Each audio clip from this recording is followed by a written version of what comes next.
destroy Khorasan, Al-Qaeda, there'll just be more groups coming up unless you stop that ideology. You got to tear up the roots. And how do you think ISIL is likely to try to subvert our strategy? So far, I think they're going to keep doing what they're doing. What they're doing seems to be largely working for them. I think a lot of things have not been fully applied yet. We have not seen the full power of the devastation that U.S. air power can unleash. And I'm kind of mystified, in fact, by the very pinprick approach that's been taken. There are places where there are real limitations to air power, but for example, in the deserts outside Kobani, most of those limitations don't apply. So we should see more of that. But I think the main thing that needs to happen in the region, and particularly from the allies, is just the choking off of ISIS, cutting off its supplies, cutting off its money, and most of all, cutting off its recruits. I think the world may need to take a much more determined stand towards states that facilitate the flow of foreign fighters into Iraq and Syria. It may be that the EU and other nations need to make it very clear that if you have a Turkish stamp on your passport, you're going to be subjected to extra screening, that if you're a young man, 25 to 50 with a Turkish stamp, that you're going to have to be checked, that there's going to be an assumption that you had an opportunity to cross the border.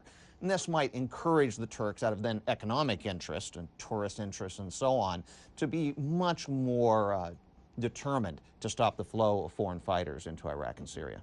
And do you gentlemen, when you look at the non-military component of the strategy, which is really what you're getting at here, right, do you see that this has congealed yet in an effective way, or is there still a long way to go for us to be working with our allies in the non-military, financial, diplomatic, closing off borders, that sort of thing? I think we're making steps in the right direction. I completely agree with Doug. I think you have to go back and pressure the groups that are enabling this to happen. And if you look at Turkey, for instance, it's been a jihadist highway. There are several thousand Westerners that have got in through Turkey. Not just that, to join ISIL, but Turkey has allowed, by not having a very firm grip on its borders, they've allowed ISIL to make $3 million a day before the air campaign started in oil smuggling. So I think Turkey has to play a much stronger role in this, and I think we are making steps, but I would say they're not enough, not nearly enough, but we're heading in the right direction very slowly.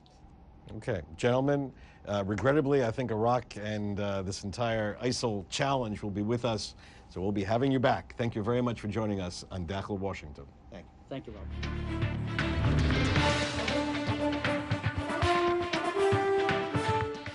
بهذا نصل إلى نهاية هذه الحلقة من برنامج داخل واشنطن. إذا كانت لديكم أي استفسارات أو تعليقات حول هذه الحلقة، وخاصة حول استراتيجية الولايات المتحدة العسكرية في العراق، أرجو أن تتصلوا بي مباشرة على عنوان البريد الإلكتروني التالي insidewashington@alkhura.com.